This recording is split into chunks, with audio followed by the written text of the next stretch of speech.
Europe is moving towards a climate-neutral energy system that's both reliable and affordable.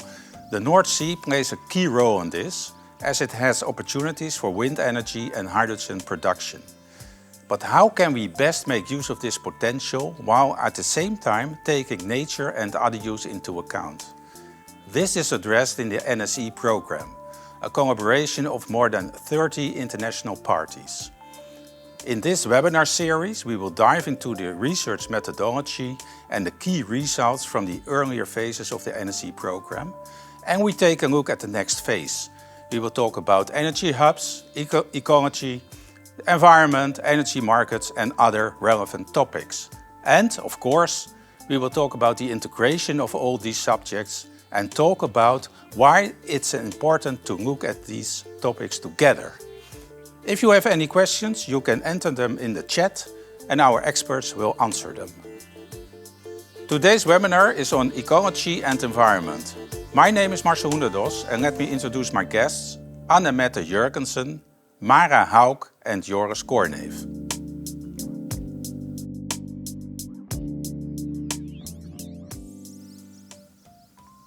Yeah. Anne-Mette, Mara and Joris, welcome and very nice to have you here at this table. Let's start with a short introduction. Anne-Mette? Yeah, my name is Anne-Mette Jørgenson. I'm an independent consultant working for MSG Strategies and I'm the work package lead for the ecology package in the North Sea Energy Program. I have a long experience, more than 10 years, in working on the topic of the energy transition and the North Sea ecosystem. And I started out a long time ago by focusing on the decommissioning question of the oil and gas platforms in the North Sea and how they could be environmentally friendly decommissioned. At that stage I got so fascinated by the many different perspectives on what is real nature and what is less valuable nature in the North Sea that I continued with that topic, and that's also how I got into the North Sea Energy Program. Okay, thank you, thanks. Mara, you work for TNO. What exactly do you do there? Yeah, I focus on life cycle assessment. So I do environmental life cycle assessments for all kinds of things, but a lot on energy technologies. And that's also what I do since a couple of years for the NSE program. Okay, thanks. Joris? Yeah, I'm Joris Koornneef, also work at TNO, and I'm since 2017 the scientific lead of the program. And that means basically that I have to combine the different knowledge disciplines and the results of that and forge that into a single storyline and outcome for the whole program. Okay, thanks. Okay, we are going to talk about various things with each other. For the next 25-30 minutes. We will listen to two presentations, one of you, Anne-Mette, one of you, Mara. Before we do that, I have some general questions I would like to ask you, and I'll start with you, Anne-Mette. What are your thoughts on the offshore energy transition and its impact on ecosystems and the environment? So that's a rather big question, I think, but what are your initial thoughts about that? Yeah. Well, I think the energy transition and also the use of the North Sea as a place for energy production is an absolute necessity. I think that's important to say first. But on the other hand, you also see a tendency of pushing more and more activities out in the North Sea, whereas it is already a very heavily used ecosystem that is under severe pressure. And I'm very concerned, and I know many other people are too, that we may increase the pressure actually by, if we go too fast with the energy transition without actually knowing what the effects are on that, on the North Sea ecosystem. Mm-hmm. And in the end, that may even be a barrier to the energy transition itself, because there are species that are protected and that you are not allowed to disturb more than at a certain level, say. And you see now already with the rollout of wind farms in the North Sea that even with, say, 21 gigawatts that we are now aiming for in 2030, you are getting close to those limits of what you can actually do to those species. Mm-hmm. And then you might get a legal block like we have with a nitrogen issue in the North Sea, in the Netherlands, where we could say, okay, it's now actually we can't do anymore because at least not without reducing other impacts. Yeah. So it's also all about the cumulative impact, making sure that while we roll out the energy transition, we also take out other impacts, reduce other impacts from other activities at the same time. We will hear more about this in your presentation later on. Mara, a question for you. What's your view on the transition from a carbon footprint perspective? Yeah, of course, we need to transition, and timely so, to basically become climate neutral. But even by doing that, we don't want to make use of too much a carbon budget that's already there. So to keep even the wild transition emissions as low as possible. At the same time, of course, not disturbing too many other people and nature issues. And that's the subject of your presentation as well. Yeah. Okay. And Joris, you have a good overview of the whole program. Yeah. So what's the relevance of these subjects, ecology and the environment, for the whole program? Yeah, it's super important, and I think Anne-Mette and Mara already stressed two different perspectives. I think from the program perspective, we are studying the energy transition at the North Sea, covering the technologies offshore wind, Anne-Mette mentioned it, also offshore solar. So those are the renewable technologies, phasing out natural gas and carbon capture and storage to reduce further CO2 emissions, offshore hydrogen, production, transport and storage. So many things, technology from a technology perspective could be done in the energy transition. And in the program, we are then studying the technologies. What does it cost? Does it benefit society from an economic point of view? But then the carrying capacity of nature, like Anne-Mette explained, and the carbon footprint that you always need to keep in mind, basically gives us basically the boundary conditions of what we can actually do in the North Sea. We want to do many things, but basically the carrying capacity of nature tells us where the limits are and what we actually can do. And so those different perspectives are all needed to make the integral plan for the energy transition at the North Sea. Okay, thanks. Yeah. Anne-Mette, you are going to give us a presentation on the ecology work package. So may I invite you to do your presentation? Yeah. Thank you. Yeah.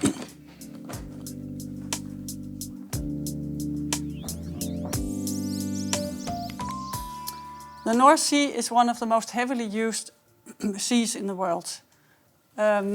You see it on these pictures at lots of oil and gas platforms and pipelines, lots of shipping activity and many wind farms being planned. And that means that also many of the species and ecosystems in the North Sea are under very strong pressure, severe pressure, and in a bad state. So that's also why we started looking into the ecological consequences of the energy transition within the North Sea Energy Programme. In previous phases of the North Sea Energy Programme, we've been looking into three questions. First of all, what would be the impact of the system integration and reuse of existing installations for marine ecosystems? The second one is, what are the key ecological values in the North Sea that we need to take into account when we start developing new offshore energy installations? And the third one is, what are the methodologies that can be used to further assess the value of existing offshore structures, and also how they can contribute to the marine ecosystem values. In one of the first parts of the North Sea Energy Programme, we looked especially into the impact of various types of reuse of existing oil and gas infrastructure. And what we concluded is, very broadly speaking, as you can see on the picture, that the impact of various types of reuse, like continued gas production, but also CO2 storage, hydrogen production, and hydrogen storage, that they would have probably a much smaller impact than current gas production already has. So that's a good thing for the North Sea ecosystem, essentially. It also showed that different species are influenced in very different ways by the different types of reuse forms. For instance, you see that the operation of green hydrogen assets, so the production of green hydrogen, that would have probably a relatively large impact, and especially on birds, for instance. That's one of the things that you would see. At a later stage, we started a first inventarization of the ecological values that are present in the areas where we are considering to have energy hubs within the North Sea Energy Programme. What we saw there is that the areas differ a lot. For instance, seabirds are very sensitive to wind farms, especially in the West Hub that we have looked into, or that we're considering. And at the same time, you see that benthic communities are very rich in potential hub areas, especially in the northern part and in the eastern part of the hub areas.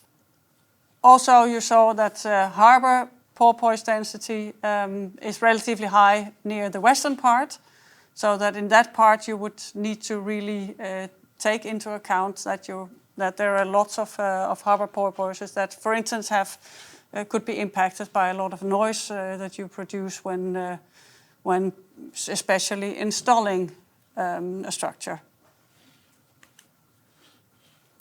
We also try to identify the different levels at which an offshore structure has an impact on the marine ecosystem. And we identified actually 3 levels that you need to take into account when you start considering constructing new structures, but also considering to leave them or to leave them and reuse them for something else. Local effects directly related to the offshore structure itself and the hard substrate that you add by placing a structure. Local to regional, say trophic level effects, so effects that really influence the food chain, that also stem from the safety zone around the structure, and for providing, say, foraging and resting opportunities for various species. And then there are the regional effects that stem from the connectivity of one structure with other structures and also with natural reefs elsewhere in the North Sea. And those ones can be quite extensive because larvae, for instance, can move from one structure to another and then again on to another one. So that can be long distances in the end. In the coming years of the North Sea Energy Programme, we'll be building on this work from the previous phases and really try to see if we can design and say nature inclusive energy hub and also provide good advice on where what should be taken into account for each of the hub areas. Hey, Anne-Mette, thank you very much. That's very interesting. I have 2 questions for you. First, very practical question. The viewers of this webinar, can they use your slides as well, and where can they find them? Well, you can find the maps that I showed. You can find on the North Sea Energy Atlas, which is you can reach that from the North Sea Energy Programme website. And also all the reports from the previous phases are available on the North Sea Energy Programme website. Okay, thank you. And then another question. There's a great number of stakeholders active on the North Sea. Are they all willing to cooperate from an ecological point of view? That's a very good question. We don't know yet. I think, there are many of the nature organizations, I think they are very much willing to cooperate and also interested in, for instance, seeing how you can use energy installations to help restore nature, to strengthen nature. The fishermen are likely to like the number of energy installations that we're talking about less. I think that will be a big challenge to see if we can somehow also get them involved in a positive way, because they're also under tough pressure at the moment, economically speaking, and in terms of room being reduced for them due to the many wind farms coming into the North Sea. That's why they used to be able to fish, actually. Okay, Anne-Mette, thanks again, and please come back to the table if you want to. Yeah. Anne-Mette, one more question about your presentation. The ecological values. How do offshore structures influence those? Yeah. They influence them, in fact, in three different ways. It's during the installation phase. The installation of offshore structures creates quite a lot of noise and vibrations and that kind of things that especially have an impact on marine mammals, for instance, and fish probably also. And they disturb the seabed, of course, because you're putting all kind of things into the seabed and drilling and whirling up a lot of mud and sand. So it has also, in that sense, a negative impact at that point on benthic species, for instance. Once they're installed, they actually function as a sort of mini reef. So then they have a positive impact, provide new opportunities for reef-dependent species in the North Sea, and that can have a positive function and also work as a connector with other reefs for larvae traveling across the North Sea. And finally, of course, if you decide at some point to remove them, then you lose the ecological values that have developed on that structure, the structure. Whether it's positive or negative, especially the location, the existence of the structure, that's something that people have a very different opinions about, and which also depends on the location and the type of habitats that are species that are present on that location and can actually make the structure into a natural reef or not. But there's still a lot that we don't know about the impact of the structures. Okay, that's good to hear. It's not good to hear that we don't know anything yet, but thank you very much. And we are going to talk about the carbon footprint of offshore structure now. Mara, you know a lot about that subject, and I would like to invite you to give your presentation. Sure.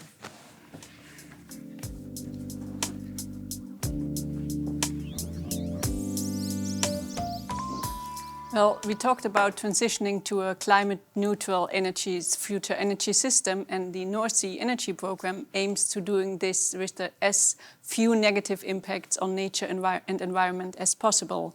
And that also entails having as few as possible extra emissions. And of course, this all starts with learning about the environmental impacts of the energy transition. And carbon footprint assessments support this knowing about where the emissions occur and also choosing the lowest emission pathways. And in the NSE4 program, our results showed that actually choosing which structure we put in the North Sea is not that dominant in terms of carbon footprints, but that we can reduce carbon footprints either by using secondary materials, which we see in the first bar as the blue part, or by using low-emission vessels, which we see in the 2 second bars is the gray parts. So how did we figure this out? Well, we use life cycle assessment, and the dominant thing of life cycle assessment is that we take a chain perspective, looking over a product's life cycle, from the resource extraction to the waste treatment, or in modern terms, from cradle to grave. When we look at the carbon footprint, we look over that product life cycle and we look at all greenhouse gas emissions and then the sum of them over that life cycle. Of course, there is other impacts that we could look at, like air pollution, like toxic emissions, like species loss. But in life cycle assessment, we generally do this on a global scale. And because we also affect the local nature, we have this other ecology work package in the program. Mara, Thank you very much for your presentation. On which structures did you do the research? Can you tell us something about that? Yeah, we looked at platforms that are generally made from steel, and we looked at a couple of types of island that are generally made from sand. Okay. And can you compare those with each other? What do you see then? Yeah, so what we saw is that for the platforms from steel, we found a little higher footprint, but we can basically compensate that if the steel would be recycled. Thanks again, Mara. Please come back to the table. We continue our conversation. Thank you. Yeah. Okay, Mara, one more question for you. What causes the carbon footprint for the different structures? Yeah, so that actually depends on the structure. And for the platforms, we saw that the steel, and then mainly the energy for making the steel, causes the large fraction of the carbon footprint. Whereas when we look at the islands that are mostly from sand and stones, the most emissions come from the fuel in the vessels of bringing the materials in the sea. Okay. Are you going to continue with your research? And what will be the next phase? In the NSC program? Yeah? Yeah. Yes, but not only on the structures, because there's more technologies that can be used in the North Sea we haven't looked at. So we will focus on that in the next phase. Thanks. Anne-Mette, back to you. You know more about the international context. And what are other countries doing in this field? Can you tell us something about that? Well, other countries are doing a lot also on the North Sea energy transition in general, of course. Denmark is, I think, perhaps furthest ahead. They built their first offshore wind farm already in 1991.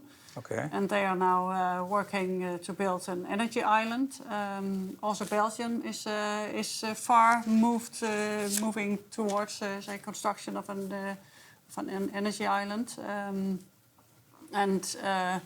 What you see is when you look to the ecology part, I think the Netherlands is probably one of the country being actually most active on that part and most concerned about it, about say the potential conflicts between the energy transition and the ecology and also other users, which is not so strange because we have the most heavily used part of the North Sea, which is with also harbors and everything. So we have less space than the others for doing that.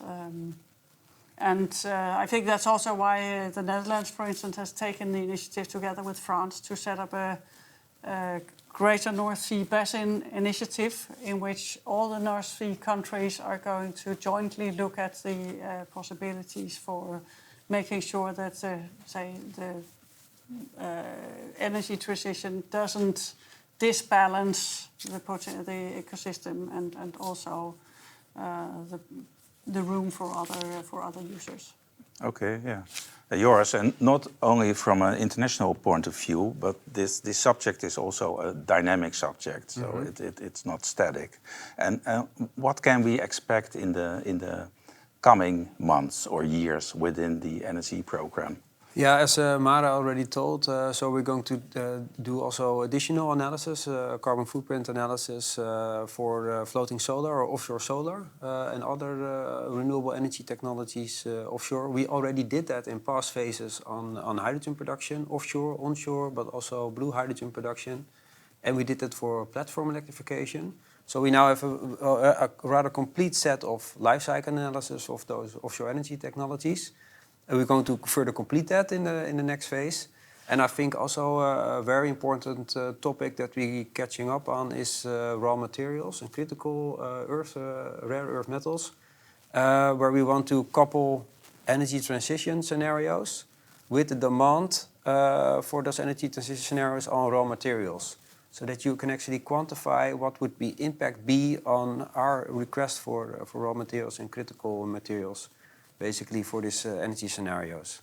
And on the ecology side, we are planning already hub plans. So those are development plans where you can combine all of these energy technologies in offshore regions. And we want to make those with the lowest ecological impact possible. So we have special teams in the new phase of the program where we review let's say the techno-economical plans of those offshore hubs and assess the merits and disadvantages on ecology. So we really embrace both the carbon footprinting and the local ecological impacts into the design of our future energy system, basically. Okay, that's all for now. So I would like to thank you, Mara, Anne-Mette, and Joris, for your contribution.